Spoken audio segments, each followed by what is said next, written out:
আমরা সবাই দাঁড়িয়েছিলাম, উনি নমস্কার করলেন, আমার সঙ্গে কথা বললেন, কল্যাণ জি कैसे है, सब कुछ मिलके कल्याण है तो, हाँ सब कुछ मिलके कल्याण है, ঠিক है। ওর পরে ওই যখন ওই ফটো তোলার জায়গায় আমাদের এসপিজিরা পিছনে দাঁড় করে দিয়েছিল, সামনে কয়েকটা চেয়ার ছিল, প্রধানমন্ত্রী বসবেন বা আরও 3-4 জন বসবেন বলে, তা প্রধানমন্ত্রী নমস্কার করে আমার দিকে এগিয়ে এলেন, উনি এসে বলেন সব চেয়ার হাঁটা দিজিয়ে, সব চেয়ার হাঁটাও। বলে আমিও চেয়ার হাঁটাতে গেছি, প্রধানমন্ত্রী নিজেও চেয়ার হটিয়েছে কিন্তু দিয়ে তারপরে ওই পাশেই ছিলাম, পাশে দাঁড়িয়েছে। তার সৌজন্যতা বোধ তো আছে, সৌজন্যতা বোধ তো আর অপোজিশন বলে সৌজন্যতা বোধ তো নষ্ট করতে পারি না, রাজনীতিতে সৌজন্যতা বোধ নষ্ট করার কোনো জায়গা নেই। তবে এটা নিশ্চিত যে যেদিনকে দিল্লিতে সমস্ত বিরোধী সাংসদরা নির্বাচন কমিশনের দিকে মিছিল করে গিয়েছিলেন, সেদিনকে কল্যাণ বন্দ্যোপাধ্যায় সেখানে না থাকাটা অবশ্যই অনেক প্রশ্নচিহ্নের জন্ম দেয়। লোকসভায় তৃণমূলের সংসদীয় দলে হয়তো কিছুটা কোণঠাসা এবং সেখানে এই মুহূর্তে মহুয়া মৈত্র আপার হ্যান্ড নিয়ে আছেন, কিন্তু সেই কারণটার জন্য কল্যাণ যে দলটা এতদিন করেছেন সেটা ছেড়ে চলে যাবেন বলে আমার অন্তত মনে হয় না। আর যদি রাষ্ট্রপতি শাসন হয় তাহলে পশ্চিমবঙ্গে বা গোটা দেশেই গৃহযুদ্ধ শুরু হয়ে যাবে। রাষ্ট্রপতি শাসনের জন্য যে নির্দিষ্ট নিয়ম আছে সেগুলো করতে হয় এবং সেটা লোকসভা রাজ্যসভায় পাশ করাতে হয়। লোকসভায় এই মুহূর্তে সরকারের যা পরিস্থিতি, লোকসভায় সরকার কিছু পাশ করাতে পারবে না। এসআইআর ইস্যুতে একদিকে যখন তৃণমূল সাংসদরা বিক্ষোভ করছেন, ঠিক তখনই প্রধানমন্ত্রী নরেন্দ্র মোদীর পাশে দেখা গেল তৃণমূল সাংসদ কল্যাণ বন্দ্যোপাধ্যায়কে। তার কিছুদিন আগে তিনি মুখ্য সচেতকের পদ থেকে ইস্তফা দিয়েছেন। এরপরে কিন্তু জল্পনা তৈরি হয়েছে যে কল্যাণ বন্দ্যোপাধ্যায় নাকি তৃণমূল ছেড়ে বিজেপিতে যাচ্ছেন 26-এর আগে, এবং সে সঙ্গে রাজ্যে এসআইআর হবে এই সমস্ত বিষয় নিয়ে আলোচনা করার জন্য এই মুহূর্তে আমার সঙ্গে উপস্থিত রয়েছেন বিখ্যাত সাংবাদিক সুমন ভট্টাচার্য। দাদা প্রকঙ্কারের স্বাগত। কী বলবেন কল্যাণবাবু বিষয়টা? দেখুন, আমার মনে হয় না যে কল্যাণ বন্দ্যোপাধ্যায় বিজেপিতে যাবেন। কল্যাণ নিজেও বিবৃতি দিয়ে জানিয়েছেন যে তার আনুগত্য মমতা বন্দ্যোপাধ্যায়ের প্রতি।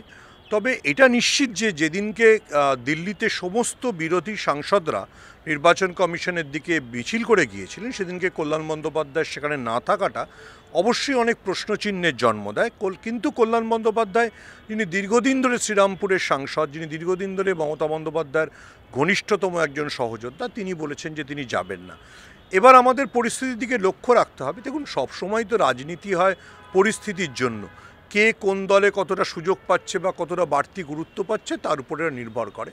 তবু আমি কল্যাণ বন্দ্যোপাধ্যায়ের বিবৃতিকেই এই মুহূর্তে বিশ্বাস করব যে উনি মমতা বন্দ্যোপাধ্যায়ের প্রতি যথেষ্ট বেশি লয়াল, অনুগত, ফলে মমতা বন্দ্যোপাধ্যায়ের সঙ্গেই উনি থাকবেন।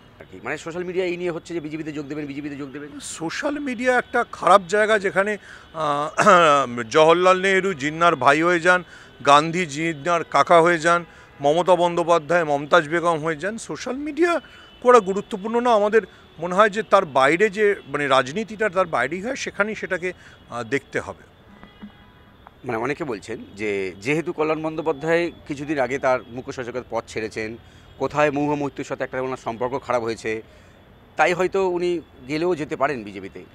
দেখুন, রাজনীতি সবসময় সম্ভাবনার, এবং কল্যাণ বন্দ্যোপাধ্যায় যে পদত্যাগপত্র দিয়েছিলেন, মমতা বন্দ্যোপাধ্যায় সে পদত্যাগপত্র গ্রহণ করে নিয়ে বুঝিয়েছেন যে কল্যাণ যেসব কথা বলছিলেন লোকসভায় তৃণমূলের সংসদীয় দল সম্পর্কে, সেগুলো মমতা বন্দ্যোপাধ্যায় অনুমোদন করে না। ফলে কল্যাণ বন্দ্যোপাধ্যায় নিশ্চিতভাবেই লোকসভায় তৃণমূলের সংসদীয় দলে হয়তো কিছুটা কোণঠাসা এবং সেখানে এই মুহূর্তে মহুয়া মৈত্র আপার হ্যান্ড নিয়ে আছেন, কিন্তু সেই কারণটার জন্য কল্যাণ যে দলটা এতদিন করেছেন সেটা ছেড়ে চলে যাবেন বলে আমার অন্তত মনে হয় না। এসআইআর ইস্যুতে উত্তপ্ত জাতীয় রাজনীতি এবং রাজ্যও রাজনীতি। দেখুন, একটু আগে তো সুপ্রিম কোর্টে রাজ্যের আইনজীবী গোপাল শঙ্করন জানিয়ে দিয়েছেন যে রাজ্য সরকারকে ইলেকশন কমিশন চিঠি পাঠিয়ে, 8ই আগস্টের চিঠি, সেই চিঠি পাঠিয়ে বলে দিয়েছে যে রাজ্যে সার বা স্পেশাল ইন্টেন্সিভ রিভিশন হবে। রাজ্য স্পেশাল ইন্টেন্সিভ রিভিশন চায় না। এবার এটা নিয়ে তো সুপ্রিম কোর্টে মামলা চলছে, এবার এই মামলার পরিণতি কী হয় সেটা দেখতে হবে। মমতা বন্দ্যোপাধ্যায় তো পরিষ্কার করে বলেই দিয়েছেন যে তিনি স্পেশাল ইন্টেন্সিভ রিভিশনের বিরুদ্ধে। এবার সেটাকে কিভাবে রাজ্য কিভাবে সাংবিধানিকভাবে সেটাকে ঠেকানোর চেষ্টা করবে, নির্বাচন কমিশন কতটা চাপিয়ে দেবে, এই সব নিয়ে আমার মনে হয় আগামী কয়েকদিনের রাজনৈতিক বা চাপানো তো চলতে থাকবে। এটা তো এখন আর কোনো গোপন বিষয় না যে সার বা স্পেশাল ইন্টেন্সিভ রিভিশন বিহারের পরে পশ্চিমবঙ্গেই নির্বাচন কমিশন করতে চায়, যেহেতু পশ্চিমবঙ্গে আগামী বছরের নির্বাচন। এবং এই স্পেশাল ইন্টেন্সিভ রিভিশনের বিরুদ্ধে বিরোধীদের বিভিন্ন অভিযোগ আছে যে এটা আসলে বৈধ ভোটারদের বাদ দেওয়ার একটা চেষ্টা। বিহারের ক্ষেত্রে যেভাবে প্রায় 70 লক্ষ ভোটারের নাম বাদ গেছে, যার মধ্যে 29 লক্ষ ভোটারের নাম বাদ দেওয়া হয়েছে শুধু তাদের ঠিকানায় নেই বলে।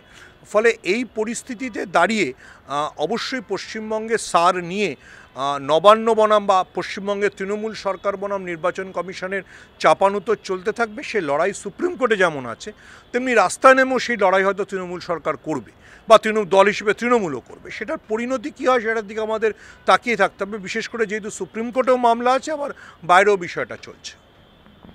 অনেকে বলছেন যদি নির্বাচন কমিশন তার কাজ করতে বাধা পায়, রাষ্ট্রপতি শাসন পর্যন্ত হতে পারে এই রাজ্যে। রাষ্ট্রপতি শাসনের জন্য কি নিয়ম সেগুলো তারা জানে না। আর যদি রাষ্ট্রপতি শাসন হয় তাহলে পশ্চিমবঙ্গে বা গোটা দেশেই গৃহযুদ্ধ শুরু হয়ে যাবে। ইতিমধ্যেই দেখুন, একটা জিনিস খুব পরিষ্কার করে বুঝতে হবে যে যারা সারের প্রতিবাদ করছেন তারা গত লোকসভা নির্বাচনে যে লোকসভা নির্বাচনে নির্বাচন কমিশন করেছিল, সেই নির্বাচন কমিশনের অধীনে হওয়া লোকসভা নির্বাচনে বিরোধীরা 55% ভোট পেয়েছিলেন, এনডিএ 44.5% ভোট পেয়েছিলেন। আরও পরিষ্কার করে বলতে গেলে, রাস্তার হিসেবে বলতে গেলে, যদি কোনো পাড়ায় 10 জন লোক থাকে, 4 জন বিজেপিকে সমর্থন করে, 6 জন বিজেপির বিরোধিতা করে।